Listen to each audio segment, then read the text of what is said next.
Perseguição. Qualquer hostilidade experimentada como resultado da identificação de uma pessoa com Cristo. Isso pode ser tanto através de atitudes hostis, palavras e ações contra cristãos. Paz, Senhor! Eu sou o Vini. Eu sou o Jay. Nós somos a Trindade, mais eu. Estamos aqui com a continuação, então, o segundo episódio dessa série sobre a perseguição da igreja. Falamos sobre a história, né? A perseguição histórica, os fatos históricos. Está aqui, se você não assistiu ainda ao vídeo anterior, assiste. Tem alguns fatos aí bem relevantes para toda a história e bem interessante. Para construir esse episódio que nós estamos fazendo hoje. E hoje nós prosseguiremos, então, com esse segundo episódio, para trazer a conceituação, então, da perseguição religiosa. A definição, né, dessa palavra. A definição, a comparação com o que nós estamos vivendo aqui no Brasil, né? E o que outros países vivem ao mundo afora, tá certo? O número de cristãos com medo de ir à igreja, ou que já não tem uma igreja aonde ir, tem aumentado exponencialmente, né?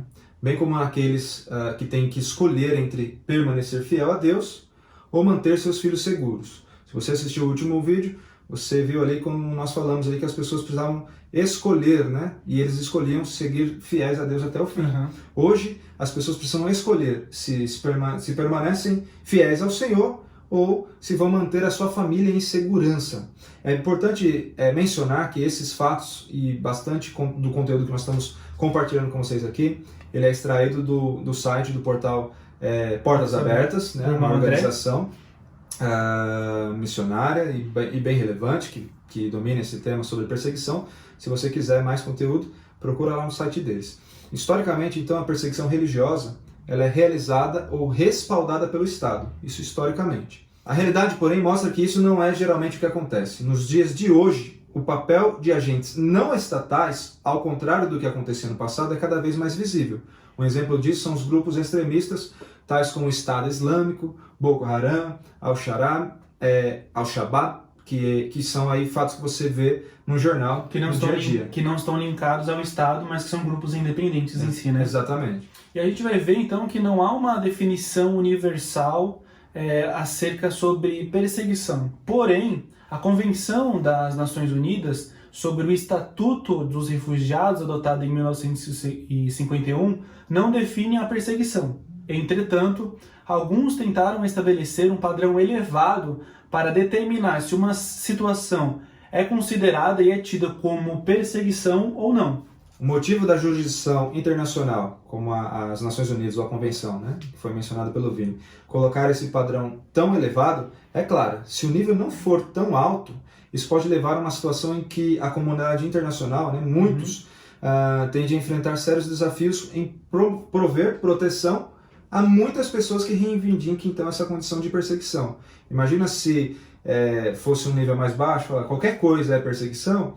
É claro que muitos países teriam muitos problemas, porque muita gente ia dizer, olha, eu estou sendo encaixa naquele papel estou sendo perseguido. Né? No entanto, a lista mundial da perseguição, e aí esse é o trabalho dos Portas Abertas, que é um relatório anual que respalda todo o trabalho. Todo ano eles estão atualizando os dados. Eles atualizam. No entanto, define a perseguição religiosa como qualquer hostilidade experimentada como resultado da identificação de uma pessoa com Cristo, como foi mencionado aí no começo do vídeo, e que isso pode incluir atitudes hostis, ou algum tipo de palavra, ou ações contra cristãos. E é importante também destacar que nós estamos falando sobre cristãos, não sobre evangélicos ou protestantes. Cristão é qualquer religião que tenha a pessoa de Cristo, né, como central da sua mensagem. Hoje nós temos cerca de 8 bilhões de pessoas na Terra, se levarmos em consideração o censo de 2019, e para os irmãos terem noção, a gente trouxe aqui as 4 maiores religiões ou as 4 maiores instituições para os irmãos terem noção de questão de número. Por exemplo, o cristianismo bate ali a cerca de 2,4 bilhões de pessoas, dando uma média ali de 28%, seguido ali do islamismo, que dá 1,9 bilhão, que aí também daria cerca de 24%, mais ou menos.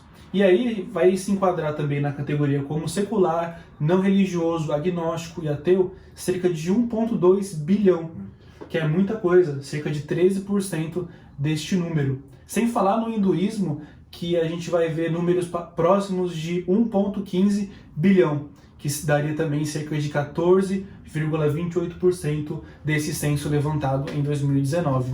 É importante destacar também algumas projeções. Nós fizemos uma pesquisa aí e as projeções determinam que em 2050 o mundo terá quase tantos muçulmanos. Isso nós estamos destacando o islamismo, né? Uhum. Tantos muçulmanos quanto cristãos. E o número de pessoas sem religião diminuirá.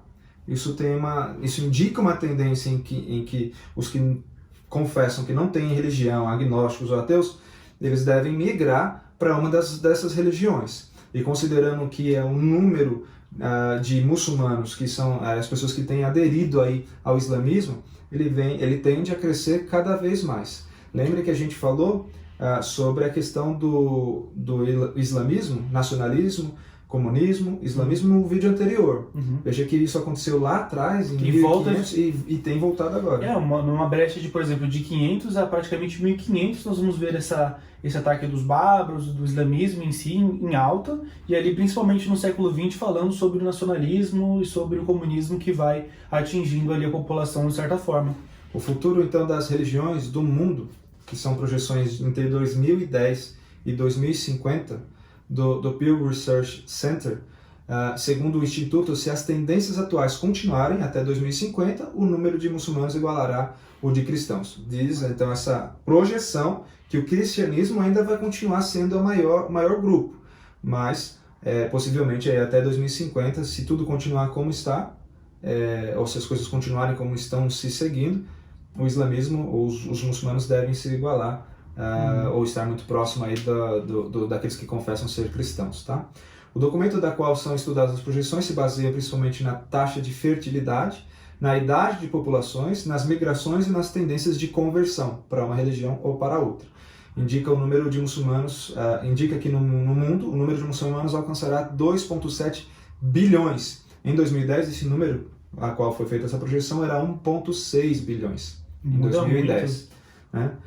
E em 2050, enquanto no mesmo ano haverá 2,9, para 2050, enquanto no mesmo ano haverá então 2,9 bilhões de cristãos. Então, estimativas levam em consideração que cerca de 340 milhões de cristãos no mundo enfrentam algum tipo então de oposição como resultado da sua identificação com Jesus Cristo, ou cerca de 14% daquilo que a gente viu lá, que é os 2,4 bilhões, cerca de 28% da população. Sendo assim, cristãos ao redor do mundo estão tendo, porque é uma coisa atual, estão tendo seus direitos negados, quanto muitas vezes à liberdade religiosa, tornando-se vulneráveis a hostilidades. E não só isso, mas em diferentes áreas e esferas da sua vida. Por exemplo, individualidade, na sua família, na comunidade, na nação e na igreja. Nós vamos ver que esse fato é real, vem acontecendo a todo momento,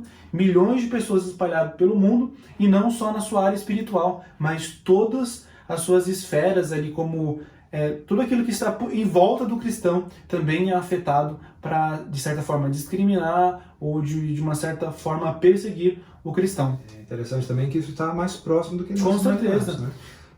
A gente vai passar uma lista aqui rápida de alguns dos países, mas nós não imaginamos, por exemplo, que aqui na Colômbia, no Paraguai, no México, há perseguição religiosa. E estão aqui muito próximos de nós. E o interessante é que o Portas Abertas vai levantar um estudo falando que antes nós definimos perseguição como a famosa a janela 1040, que era uma linha ali no mundo, na faixa do mundo ali, depois o Diego deixa uma imagem, que definia ali a parte onde que a igreja é perseguida, mas depois, atualizando as informações e vendo que a perseguição ela de certa forma era espalhada pelo mundo, a gente não consegue mais definir que é um trecho de perseguição ali na 1040, onde atinge certos países ali. Não é um local específico. Não é um local específico, mas assim como o Diego falou, países tão próximos de nós também fazem esse tipo de perseguição e está mais próximo do que a gente até imagina. Voltando então para o Brasil, a nossa situação atual em que nós estamos vendo aí uma briga política, desafios na igreja, o momento da pandemia, onde a igreja pode abrir, não pode abrir, agora fecha, agora abre. Está na legislação, está na Constituição, não está?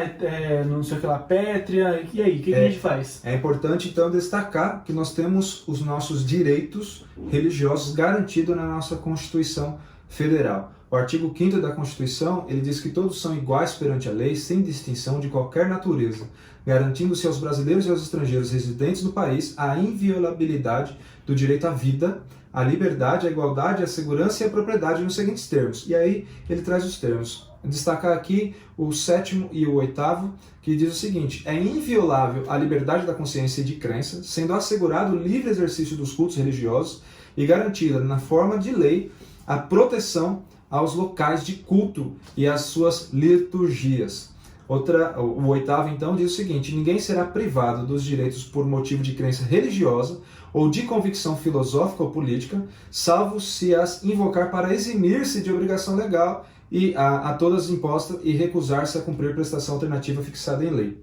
O que isso quer dizer? Isso quer dizer que nós temos liberdade religiosa garantida por lei no país. Né? Em comparação com a nossa situação agora, não é uma questão de se a igreja está sendo perseguida, nós temos a garantia. Né? O que se encaixaria como uma perseguição seria o fato de nós não podemos exercer essa função em tempos normais, vamos dizer assim. Por exemplo, o fechamento de igrejas em uma situação normal de convívio. Poderia exemplificar pelo seguinte: olha, as igrejas estão proibidas de abrir. Isso levanta um alerta. Aí, daqui a pouco, o Estado ou grupos extremistas fariam alguma forma que a gente não pudesse se reunir, seja pela internet, em praça pública, fé. Eu não poderia sair na rua e dizer: olha, eu sou cristão. Carregar uma Bíblia debaixo da... Carregar a Bíblia. Então... E não é o que acontece. Nós vamos deixar aqui, né, a interrogação para que você pense a esse respeito. Né? É perseguição religiosa ou não é? Ou é um desafio religioso que nós estamos passando? A gente pode entender, talvez, como um alerta para a igreja. Sim. Olha, estejam atentos. Porque a gente precisa entender o motivo desse fechamento, né? O que a gente discutiu no primeiro vídeo, que foi a notícia lá aqui no Supremo, que seria um momento provisório, um momento em particular, que assim como eles entendiam, interpretaram, que é para diminuir a questão da pandemia e evitar, assim, as aglomerações. E é importante também destacar que onde há perseguição religiosa declarada, não existem direitos e garantias como as que acabamos de mencionar atrás, através das causas pétreas da Constituição, a qual o Diego falou, assegurando assim a nossa Constituição. Então nós vamos ver uma lista de países gigantescos, vira e mexe, todo ano está lá como a Coreia do Norte, que não assegura. Você, quando vai até lá, se você vai com uma Bíblia, você não pode entrar com uma Bíblia dentro do território da Coreia do Norte. E se você ousar pregar, você é julgado, é mandado para campos de trabalhos forçados, onde muitas vezes você morre lá trabalhando, para que isso fique de alerta para outros pastores e outras igrejas não enviarem mais ninguém, porque senão isso vai acontecer com essas demais pessoas. Nós voltamos então a Portas Abertas, que define a perseguição religiosa quando ocorre as seguintes coisas: quando não tem seus direitos de liberdade religiosa garantidos, como acabamos de falar, a conversão ao cristianismo é proibida por conta de ameaças vindas do governo ou de grupos extremistas, quando eles são forçados a deixar suas casas ou empregos por medo da violência que pode alcançá-los, quando são agredidos fisicamente ou até mesmo mortos por causa da fé, quando são presos, interrogados e por diversas vezes torturados por se recusarem a negar Jesus. Estes são os itens que são destacados e poderíamos então utilizá-los para definir se há caracterização da perseguição religiosa ou não. Continuando com a ajuda do portal Portas Abertas, ela vai trazer uma definição do que seria, qual que é o contraste entre uma igreja que é assumidamente perseguida e uma igreja sofredora. Como sofrimento implica-se todos os esforços e sacrifícios inerentes ao cumprimento da missão cristã em qualquer lugar onde o cristão ele viva. Ou seja, todos os cristãos envolvidos na vida da igreja podem ser considerados como cristãos sofredores. Porém, o sofrimento também pode vir de situações diversas, como situações de angústias, como doenças, questões familiares, problemas financeiros. Então, dizemos que o sofrimento, quando tais situações acontecem, são resultado direto dessa pessoa professar a fé cristã. E como perseguição, nós podemos definir que implica todos os tipos de injustiça e maus tratos e desrespeito aos direitos humanos, com o objetivo, então, assim, de impedir a proclamação do Evangelho. Porque, resumindo, o sofrimento é uma afirmação passiva, enquanto perseguição é uma afirmação ativa. Nós queremos, então, destacar aqui uma breve lista dos países que são ou que sofrem aí a perseguição religiosa. A classificação que o Portas Abertas traz da perseguição, ela vai de perseguição extrema, perseguição severa e perseguição alta. E eles sempre trazem a lista dos 50 mais, né? Os 50 países onde há mais perseguição religiosa. Eu quero citar aqui, então, pessoal, só os 5 primeiros países que são os mais perseguidos e que estão com a perseguição extrema. Em primeiro lugar, Coreia do Norte, há anos. Em segundo lugar, Afeganistão, Somália, Líbia e Paquistão. Esses são os 5 países onde há mais perseguição. É interessante destacar que o tipo de religião do segundo, terceiro, quarto e quinto é o islamismo. Se nós virmos até o 15º ou 16º lugar, é sempre o islamismo, que é a religião oficial do Estado. Isso é bem interessante e vai de encontro com o que nós temos falado nesses 2 últimos vídeos. Se você quiser saber mais detalhes sobre essa lista, basta acessar o portal do Portas Abertas. Nós vamos deixar aqui o link para você já no comentário fixado, para você ir ali também dar uma pesquisada nas informações, porque é de vital importância para você, seja cristão ou não, de identificar o sofrimento dos cristãos. Esse foi o vídeo de hoje.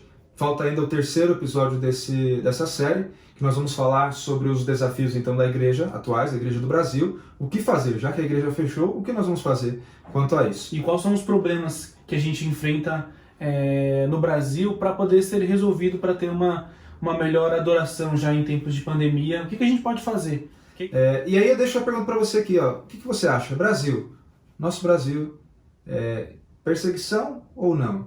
A igreja está sendo perseguida? Põe o seu comentário aqui. Baseado naquilo que a gente define como perseguição e sofrimento. O que a gente quer saber de vocês, a conclusão. Comente aí, vamos debater com muito respeito, lógico, as ideologias de cada um, mas vamos conversar aqui para que a gente possa enriquecer. Então, curta, compartilha e compartilhe com pessoas que têm a mesma opinião que você, mas que têm opiniões diferentes, para que possam, assim, enriquecer o nosso vídeo com comentários e, de alguma forma, acrescentar neste conteúdo deste canal. É isso aí. Até a próxima. Fique com Deus.